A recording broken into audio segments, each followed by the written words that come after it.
Salam Indonesia, Desprurba mempersembahkan rekonsiliasi bank.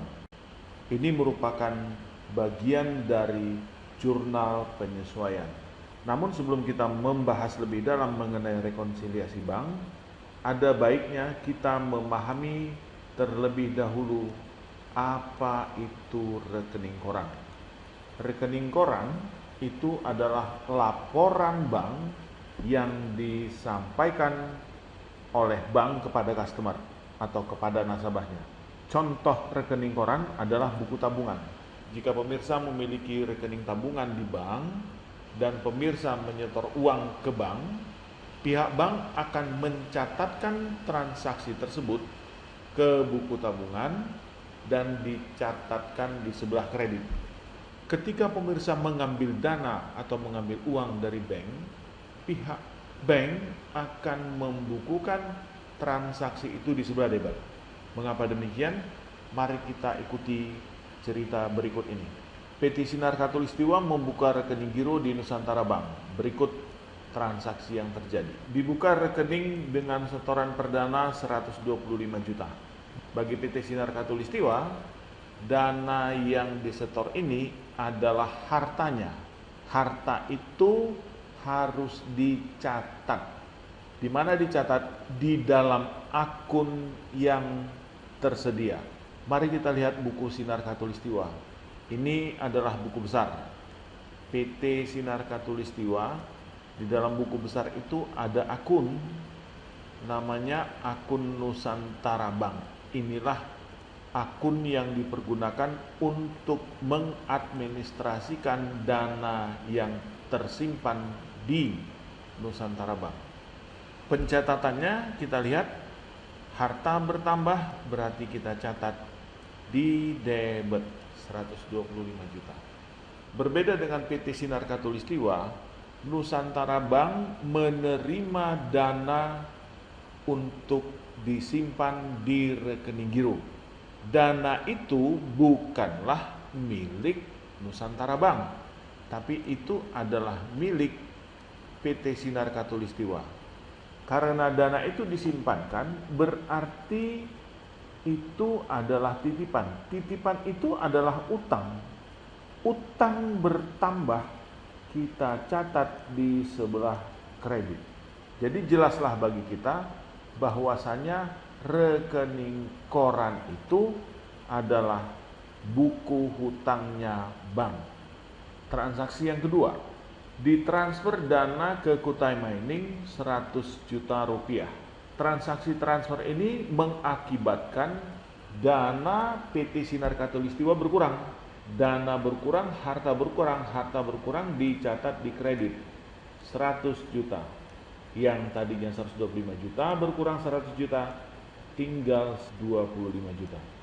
Di pihak Nusantara Bank, dengan adanya peristiwa mentransfer dana, kewajiban Nusantara Bank kepada PT Sinar Khatulistiwa tentu berkurang. Dalam arti begini, kalau tadi mula-mula utangnya atau kewajibannya ke customer Sinar Khatulistiwa 125 juta, lalu 100 juta dikirim ke Kutai Mining, itu artinya utang Nusantara Bank tinggal 25 juta berkurang. Utang berkurang dicatat di debit.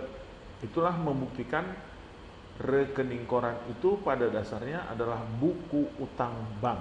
Sama dengan buku tabungan pemirsa, setiap pemirsa menarik dana dari bank, bank akan mencatat di debit. Artinya utang bank ke pemirsa berkurang. Dengan adanya penambahan dana yang pemirsa lakukan, artinya kewajiban atau hutang bank bertambah. Hutang bertambah dicatat di kredit. Nah, jadi kita lihat, inilah yang kita sebut istilahnya transaksi resiprokal. 125 juta debit di pihak perusahaan, 125 juta dicatat di sebelah kredit oleh pihak bank. Kebalikannya untuk penarikan, bagi perusahaan itu adalah pengurang harta 100 juta. Sementara bagi pihak bank artinya utang bank berkurang. Utang berkurang dicatat di mana? di debit 100 juta. Inilah yang disebut dengan transaksi timbal balik atau transaksi resiprokal. Mekanisme pencatatan resiprokal atau timbal balik transaksi kas biaya bank kita lihat di bawah ini. Dana milik perusahaan itu disimpan atau dititipkan ke bank. Meskipun disimpan atau dititipkan di bank, perusahaan tetap akan membuat catatan di bukunya. Demikian juga dengan pihak bank, bank akan membukukan transaksi yang terkait dengan dana yang dititipkan tersebut. Bagi perusahaan, pencatatannya dibuat di dalam satu akun yang diberi nama kas di bank. Bisa juga dengan menggunakan nama lain, contohnya tadi Nusantara Bank. Sementara pihak bank akan membukukan itu di dalam rekening koran. Ketika perusahaan menyetorkan dana ke bank, itu artinya harta perusahaan dalam bentuk kas di bank bertambah. Harta bertambah dicatat di debit. Kita lihat ini dicatat di debit. Di sisi lain, pihak bank dengan adanya penyetoran dana itu artinya hutang bertambah. Hutang bertambah dicatat di kredit, dicatatlah di sisi kredit rekening koran. Kenapa? Karena rekening koran adalah buku hutang bank. Kebalikan dari menyetorkan adalah menarik dana atau mengambil dana. Ketika perusahaan mengambil dana, itu artinya harta perusahaan di bank berkurang. Harta berkurang dicatat di kredit. Ini dia di kredit. Di sisi lain, pihak bank dengan adanya penarikan yang dilakukan oleh nasabahnya menyebabkan hutangnya berkurang. Kewajibannya kepada customer atau nasabah berkurang. Hutang berkurang dicatat di mana? Dicatat di debit. Nah, jadi kalau kita lihat, setiap ada pengurangan dana itu akan dibukukan di sebelah kredit di buku perusahaan, sedangkan di buku bank atau di rekening koran itu dicatat di sisi debit. Pada saat menyetorkan dana ke bank, perusahaan akan mencatat di sisi debit kas di bank, dan pihak bank akan mencatat di sisi kredit bertambah utangnya. Kenapa? Karena rekening koran pada dasarnya adalah buku utang. Ketika ini bertambah, kas di bank juga harus bertambah, dicatat di debit. Tetapi bisa saja tidak seperti itu kejadiannya. Bisa saja bank sudah menambahi saldo. Di sini sudah, tetapi justru di sininya belum. Di sini sudah, di sini belum. Bisa saja kejadiannya pihak bank sudah mengurangi saldo kita atau saldo perusahaan, tapi perusahaannya belum. Nah, ini adalah potensi selisih yang berikut. Yang kedua, itu dari sudut bank. Bank sudah baik menambah maupun baik mengurang. Dari pihak perusahaan bisa juga terjadi kebalikannya. Bisa saja perusahaan sudah menambahi saldo, tapi banknya yang belum, di sini yang belum. Atau kebalikan, bisa saja perusahaan sudah mengurangi saldo dana, tapi banknya belum. Di sini sudah mengurangi, di sini belum. Nah, ini adalah potensi-potensi penyebab terjadinya selisih. Hanya dengan mengetahui penyebab selisih, kita bisa mencocokkan atas perbedaan yang muncul. Selain keempat item ini, pertama, kedua, ketiga, dan keempat, ada lagi transaksi atau kejadian yang berpotensi menyebabkan selisih. Apa itu? Perusahaan dan atau bank melakukan kesalahan.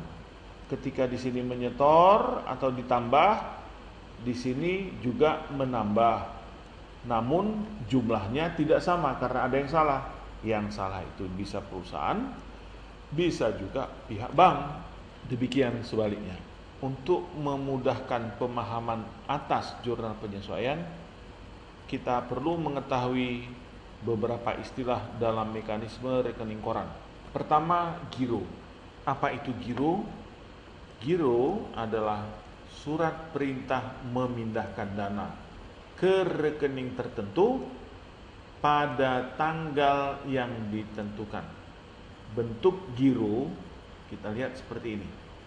Ini adalah nama bank yang mengeluarkan biliet giro atau giro. Kemudian ini adalah nomor seri giro. Kemudian ini adalah tanggal penerbitan, tanggal kapan ini ditulis dan ditandatangani. Ini tanggal penerbitan. Yang berikutnya itu tanggal jatuh tempo. Jadi diterbitkan tanggal 10 Mei bukan berarti 10 Mei ini bisa dipindahkan. Belum. Kita lihat lagi tanggalnya tanggal berapa? Tanggal 15. Tunggu setelah tanggal 15 baru dapat dipindahkan dananya. Yang memberikan perintah adalah yang mempunyai giro. Dalam hal ini adalah PT Antariksa. Ini penerbit perintah atau penerbit giro. Pihak penerimanya ini, nah kita lihat di sini, diminta kepada saudara.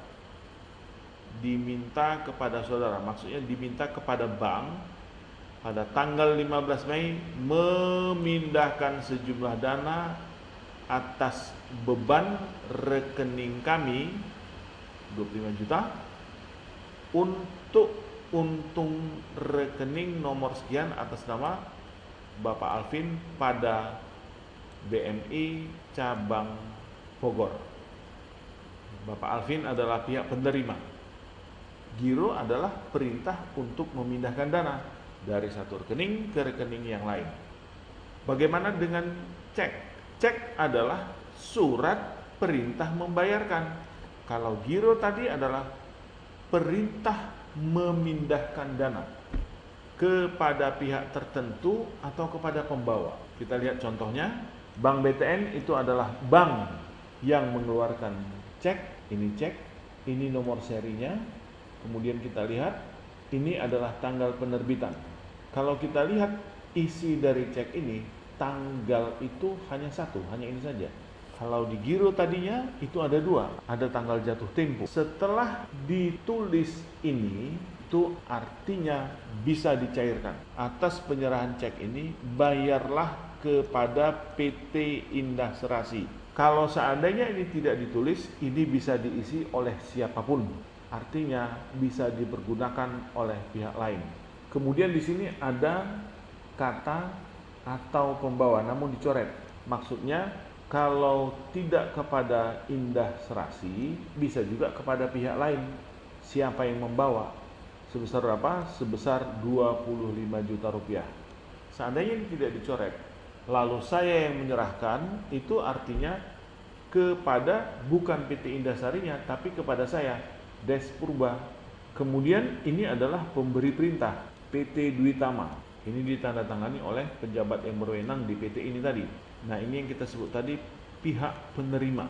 Demikianlah pengantar untuk memahami rekonsiliasi bank. Terima kasih.